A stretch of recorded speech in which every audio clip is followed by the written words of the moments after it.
Contrary to many opinions, I would say that today we are much more Jewish state and much more democratic state than in the beginning, 75 years ago. This debate takes me straight back to my Soviet prison.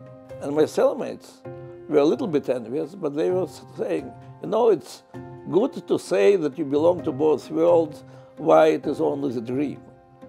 But what is more important for you? The moment you reach Israel, and you're told that there are only two options, Jewish dictatorship or the state of all the citizens, democratic state. And I kept saying that Israel is only instrument for the gathering of exiles. And for the gathering of exiles, you cannot be not democratic because you must have place for all those different Jews living together. And you cannot be not Jewish because if it is simply democracy without being Jewish, why should people from other free countries will make such a huge effort, will come to Middle East, will learn the new language to live in another free country? I think your answer to your cellmates, while I agree with it in principle and I find it very admirable, it resonated with your generation, the generation of founders, of people who fought to come here, fought to build the state. For people like me who had the enormous privilege of growing up here and living in this society our whole life, the question is no longer what should Israel be? The question is who gets the money, the budgets? Should we allow gendered events in public spaces if that's what the public wants, or is that a violation and a problem? What kind of prayer should we allow in the Kotel Plaza, a problem that you're very, very familiar with?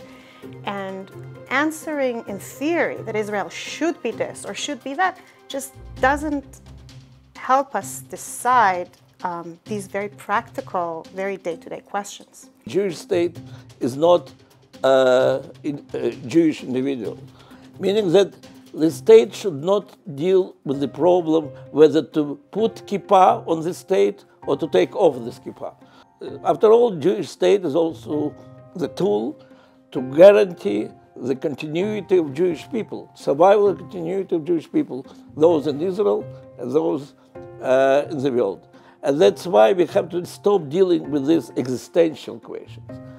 And instead of this dealing with the practical questions, there is place for compromise, for agreement, for dialogue. Democracy is a shared project, and a shared project requires agreements, requires broad consensus, requires compromise.